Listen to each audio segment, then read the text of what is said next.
Hello beautiful soul! Welcome back to my channel. This is May Ame from Japan, Kabayan Scorpio. Habol tayo. This reading is for you. Tingnan natin ang iyong June 21 to 27, 2026. Maraming salamat muna sa mga subscriber, new subscriber, cross-watcher.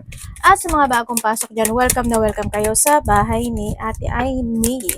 Salamat din sa nakataba na po sa inyong mga comments, sa mga nagpa-personal reading, marami pong salamat.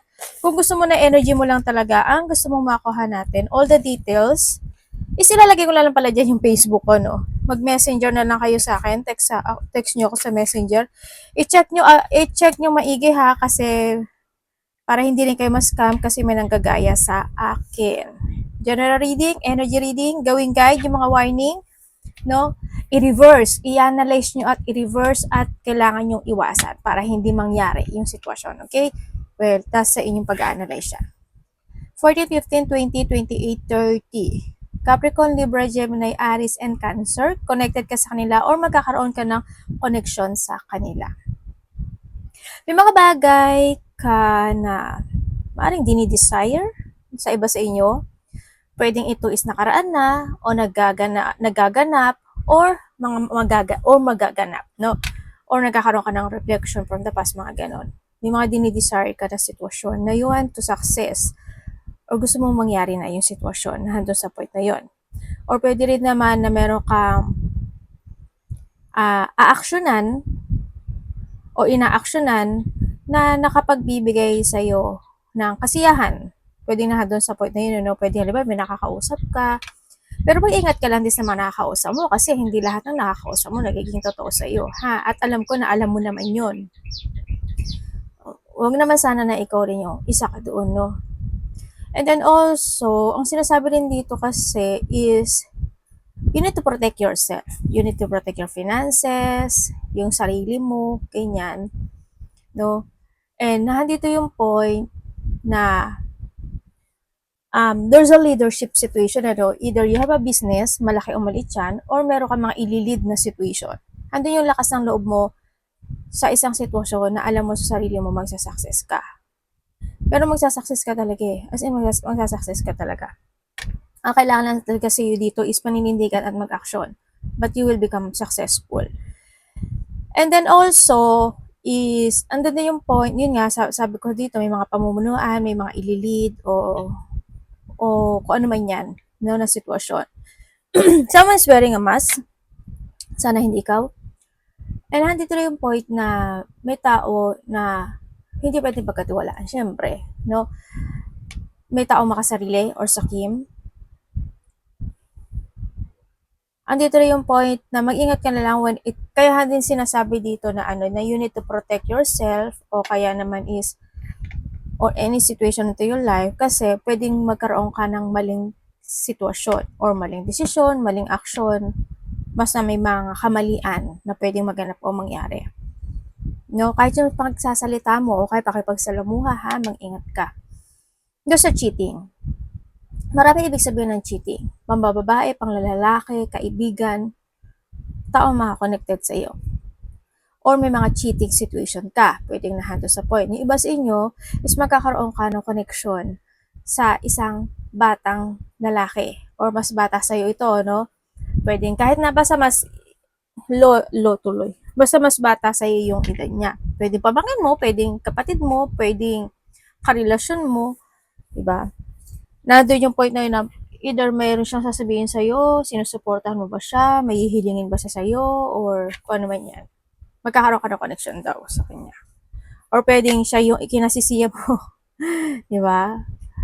Or kung ano man yon, kung sino man ito, noong bata ito. And then also, is may mga papuri ako nakikita sa iyo. Either pupurihin ka, or papasalamat ha. Pupurihin ka, pasasalamatan ka, or ikaw ito sa kanya. Ang nakikita ko rin dito kasi, merong matanda, hindi ko alam kung sino yung matanda, no?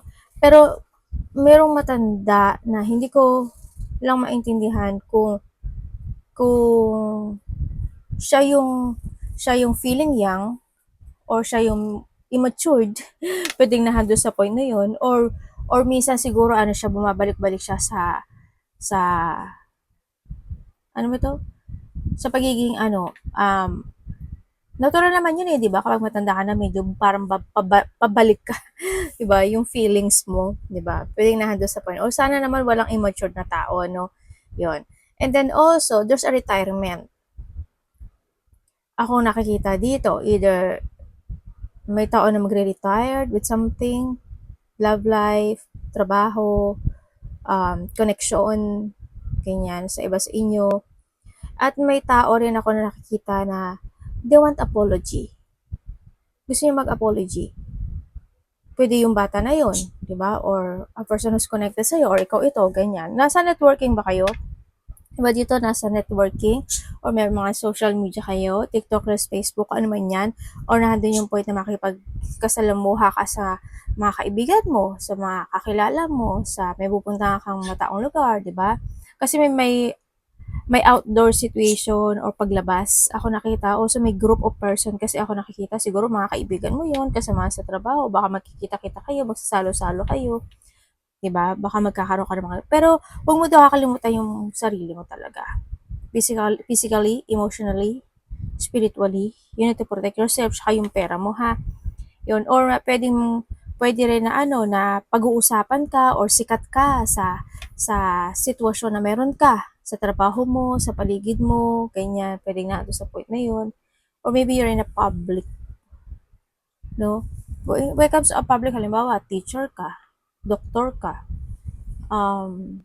yun nga, sabi ko parang pinamumunuan mo.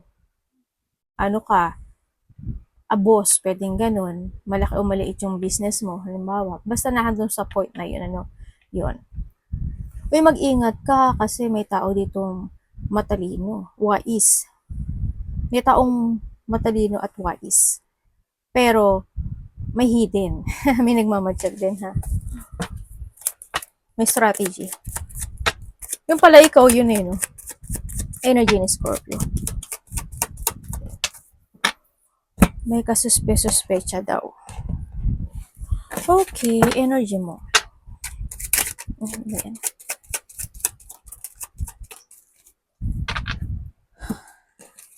Your energy. Energy mo, ang nakikita ko sa'yo dito is may may tinatago ka? Ibig sabihin may tinatago. Marami ibig sabihin pagka may tinatago. Ano? Ibig sabihin, malungkot ka, itinatago mo yon. O kaya may nararamdaman ka, itinatago mo yon. Hindi mo sinasabi sa iba. Pwede nga sa point na yon. Halimbawa, ibig sabihin sa nararamdaman, may sakit ka, minsan sumasakit yung ulo mo, yung paa mo, ganyan. Na, may mga nakikita akong ganun. O kaya, halimbawa, may problema ka, diba? But still, you hiding yun, diba? Sa trabaho man yan, o sa kaperahan man yan. Para alam mo yung sa point na sinasarili mo lang siya. Kumbaga, you're creating with your own, no? Nandun sa point na yon. You come din sa energy mo, ang nakikita ko sa'yo dito is, nandun din yung pag-iisip when it comes sa stability sa buhay. Or nandun yung pag-iisip mo pagdating sa pera, trabaho, o kaya is meron kang iniisip na gusto mong bigyan ng something, or gusto mo i-text, kausapin, o kaya naman sa iba gusto mo makapag-usap, or gusto mo makipag-union sa iba. Yan. O kaya makaka-receive ka ng communication. Ay, basa yung communication, text message no sa tao na yun o sa inaasahan mo, di ba? Yun ang nakikita ko sa iyo dito. So, iba dito, ingat na lang kayo, no, kung may mga issue kayo pagdating sa health issue. Mag-check kayo, no, mag-maintenance kayo. No? Tsaka, syempre, iwasan nyo yung mga pasaway na ha. Try to make it balance in a situation into your life. Parating.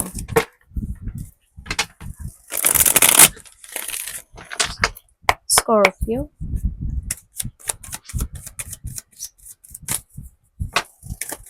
Parating.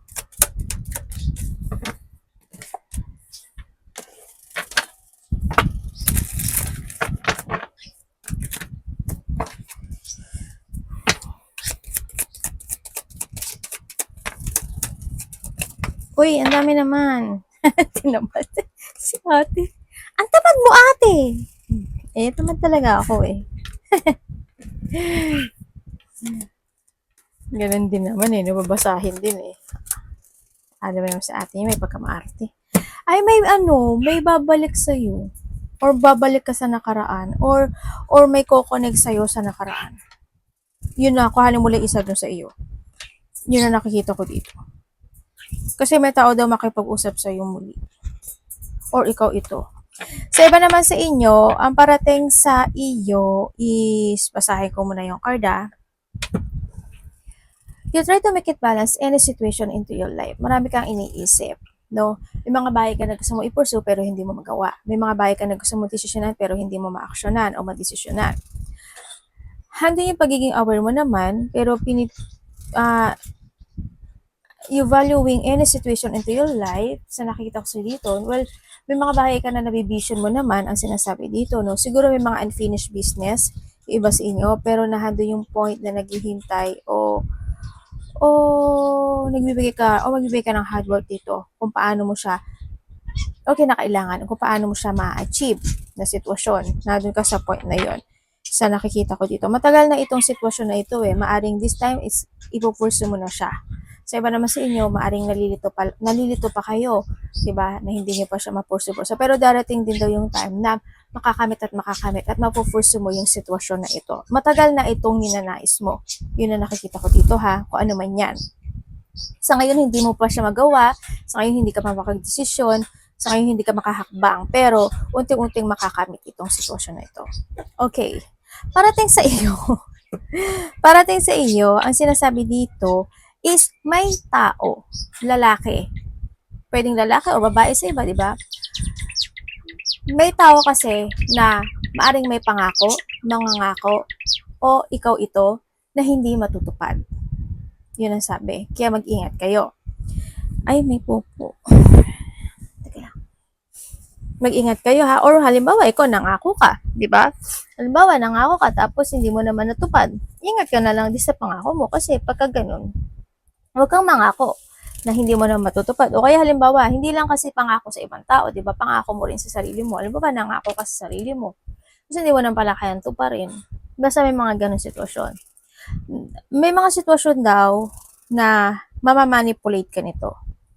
Siguro aayon ka sa sitwasyon or hayaan mo yung sitwasyon na hando sa point na yon. May taong bitter. May tao na magiging bastos. Sana hindi ikaw. Or medyo rude kasi yung salita. May taong dishonest. May tao ako nakikita na sana hindi rin ikaw kasi medyo abusado, no? Andun yung point na yon. Pero sana wag ikaw.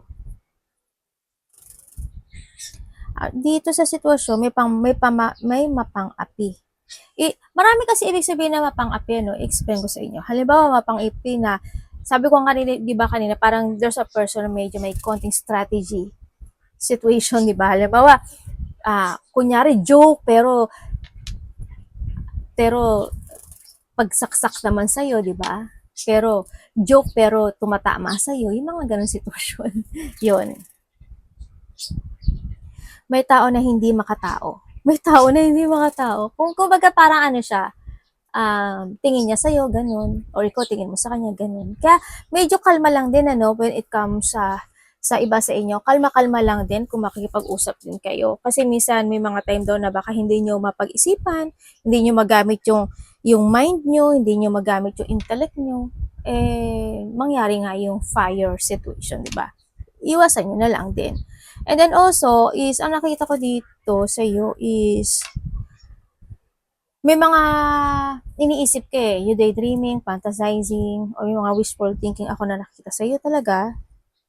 Andito na yung point na may bibiling ka raw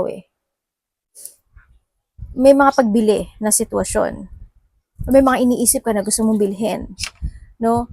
Iba dito, andun yung point na parang may mga pag-uusapan kayo related to bahay, lupa, o baka yun yung investment mo, or baka yun yung gusto mong bilhin, pwedeng nahando sa point na yun, o may mga traveling situation, pwedeng, or nag-iisip, pwede rin kasi yung travel situation, pwede rin kasi na may tao na kausap ka, or makakausap ka, who is in a distance, sa ibang bansa, na ibang probinsya, or baryo man yan, vice versa, ikaw ito sa kanya o siya ito sa iyo, ganon. And then also is merong matanda or mas matanda sa iyo na magbibigay ng opinion or payo sa iyo. Or maybe ikaw ito sa kanya. No, may ganong sitwasyon. May taong may sikreto.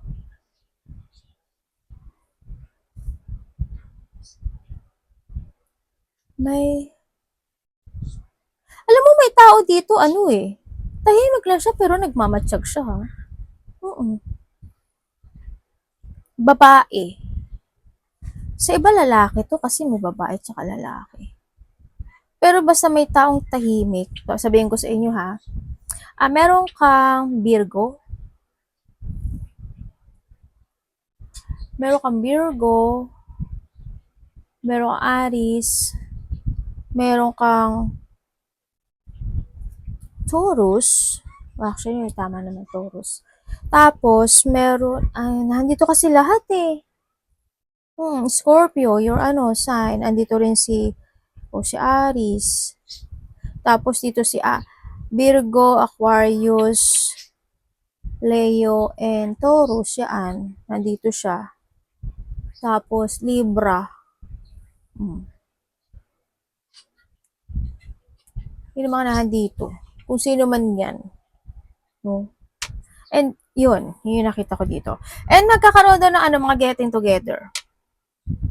Yun. Either getting together ng close relationship, family unity reunion, o kaya naman is may mga surprise parties or event, di ba? Pwede nga doon sa point na yon, o pwede naman din may mga pag-uusapan, may pupuntahan kang celebration, o kaya is may mga wedding na pag-uusapan, may pupuntahan kang wedding, mga ganong sitwasyon. O hando yung point na may mga having fun, happiness, or enjoyment na magaganap sa iba sa inyo. Kasi magkakaroon ng mga luxurious yung mga happiness situation ako nakikita sa iyo. May coming home hindi ko alam kung ano yung coming home. May mga getting together coming home siguro in that 4 hours, 4 weeks, 4 months, 4 days, 4 months, or yun. Minutes, hour, days, weeks, months. Ay, ano ba to? Tamo, mali na naman ang lagay ko. Dapat iwasan. May tao na wala siya sa katwiran. May taong mangangatwiran siya pero wala siya sa katwiran. Sana wag ka makisaw-saw doon o wag ikaw. Dapat iwasan. Tsaka be calm lang, ha? Kalma lang kayo.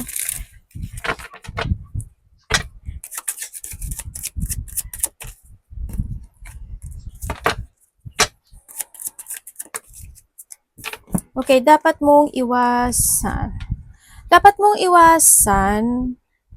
Siyempre, iwasan mo yung mga sitwasyon na pwede kang anxiety, magka-chronic stress, ma-burnout, ganyan, ma-stagnant, iwasan mo yon, no? Yung mga sitwasyon na pwede kang magkasakit, ganyan, kaya sabi ko, alagaan niyo yung sarili niyo.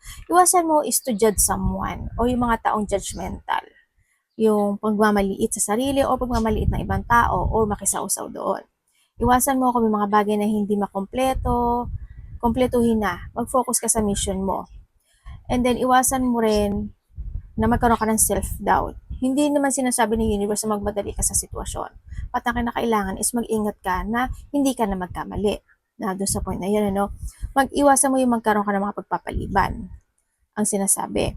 And then, handun din yung point na kailangan mo rin kasing ilaya o bumitiw sa isang sitwasyon na sa tingin mo is not worth it to you anymore or yung parang pointless, no? Parang magsasakripisyo ka doon, gagawin mo yon pero it's pointless. Siguro alam niyo naman siguro kung ano yon, 'di ba? Ano ba may mapapala mo doon? Ano ba sa tingin mo, 'di ba? Makakagood ba sa'yo? Magsasuccess ka ba doon? Mag-growth ka ba doon? Yung mga ganong sitwasyon. Kung ano man yan. Iwasan mo, yung syempre, ma-stuck ka, ma-lack of direction ka. Yan din nakikita ko sa'yo dito. Yan.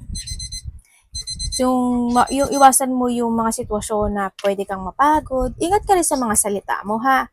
Yan. Sa mga bibigkasin mo, sa mga desisyon mo.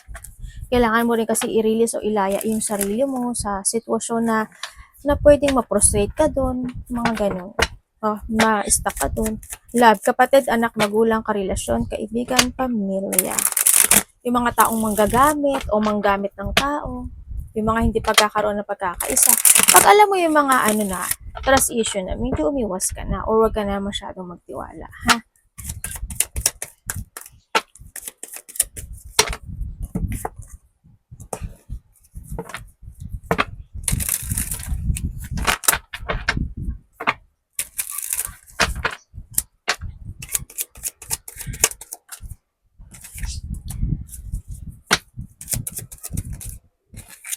Love. Kung single, ay devil, oh. Okay, kung single ka, sana naman daw sa ngayon maging matalino ka na.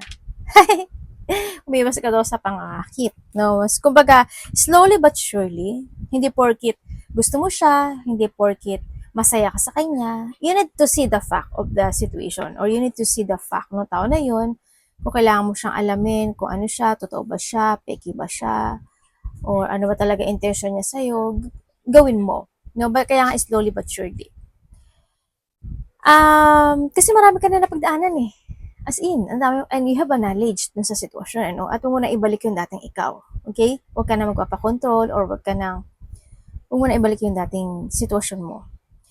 Para hindi ka rin mangyari sa'yo in the past. Diba? Magsisame pattern pa. Okay, kung kayo naman is nakahiwalay nitong tao ito, oo, nando kasi yung pagiging sikreto. No? Kumbaga hindi lang naman din kasi ikaw yung kausap niya. No? Sa nakita ko dito, talagang hindi kayo masyadong naging toxic itong relasyon na ito. Oo, maaring na doon yung point na nagkaroon talaga na medyo na-obsess ka sa kanya, gusto mo siya palaging kausap, o gusto mo siya palaging kasama sa iba sa inyo, or handun yung obsession, or handun yung point na na-control ka talaga ng connection nito. Pero dumating kasi sa point na maaring iba may nalaman ka sa kanya, di ba? Nalaman mo katotohanan. O maaari din na binigay mo talaga yung full of support mo sa kanya, no, dito. Kaso kasi, wala it's destiny.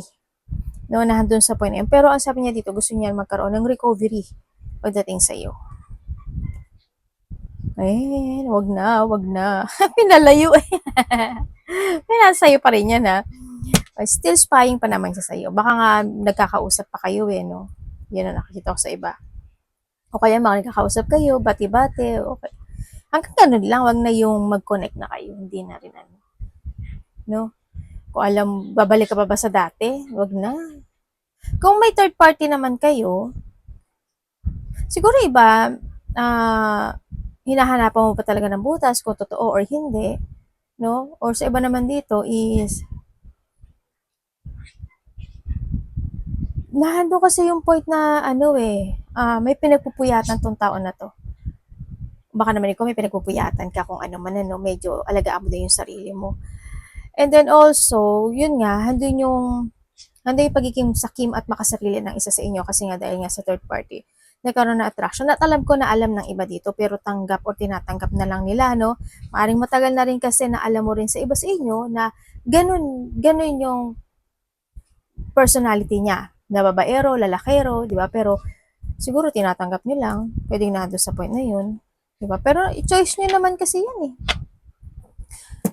Choice niyo ma-stuck. Choice niyo magstay. Diba? Basta wag mo kakalimutan yung sarili mo. Wag bigay ng bigay. Wag intindi ng intindi. Mahirap kasi yung ikaw lang yung umiintindi. Pero kailangan mo na daw magdesisyon, ang sabi. Pero nasa iyo pa rin yan. Kung kayo naman is walang third party relationship, sa mga walang third party relationship is, isa lang siguro sa inyo is medyo masalita. No? Or maraming sinasabi, ganyan, na pwede rin kasi na yun ay kinaka-toxic ng isa sa inyo, no? Yung point na yon. You give your all support pagdating sa tao na to. Pwedeng may mga anak din kayo, no? Isa or dalawa man yan.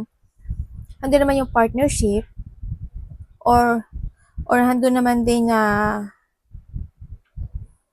masaya, may saya akong nakikita. Pero ang nakikita kasi dito, ano eh,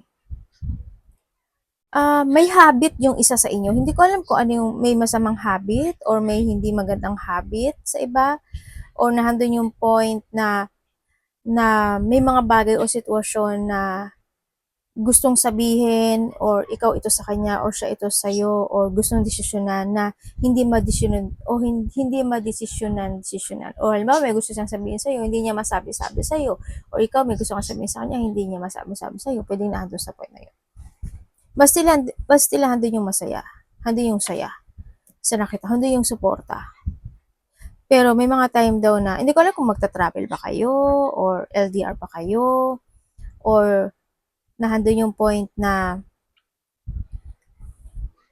may mga celebration na magaganap o mangyayari when it comes in this connection. Happiness. Yun ang nakikita ko dito sa inyo.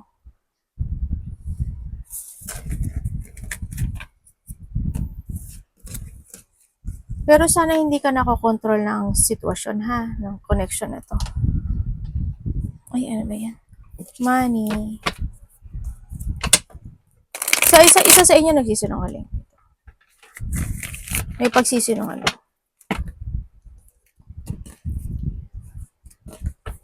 Money po. Money trabaho tayo ha.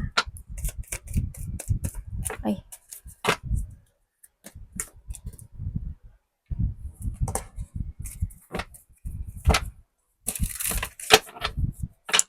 Money and trabaho.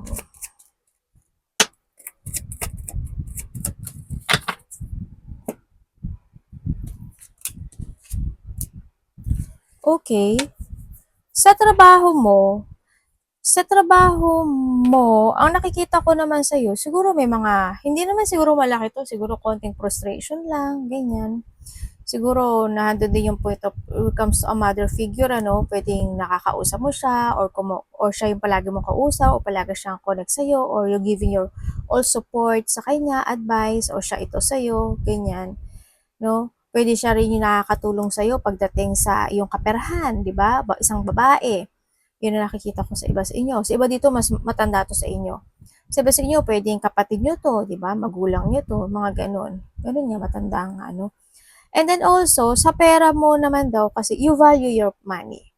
Pinag-iisipan mo talaga kung tama o mali yung bibilihin mo o pagkakagastusan mo. Pero iba sa inyo is nahandun daw yung point na kailangan yung isipin talagang maigi. Kumbaga may mga bagay na gamitin mo yung intellect mo o intelligence mo pagdating sa pagpapatakbo ng pera. Kung may mga bagay ka na kailangan mong i-let go mo o wag mong hayaan, mga ganun, gawin mo daw, no? Kasi you need to value your money. Or you need to value yung trabaho mo, yung meron ka sa ngayon, business man yan, trabaho, o yung nakakatulong sa'yo when it comes to your finances. Yun ang sinasabi dito. And then also, when it comes sa money, may mga money and trabaho, may mga konting frustration kasi natural yun sa ano eh. Sa trabaho, syempre, hindi maaalis siya, may mga frustration talaga yan, di ba? Sa mga trabaho o kaya sa business mo, di ba? Sa mga connected ang pera mo, natural yung frustration. Ang nakita ko dito is, either may bibigyan ka ng suporta or may hingi sa'yo ng suporta pagdating sa pera. Or siya ito sa'yo. Yun ang nakikita ko dito.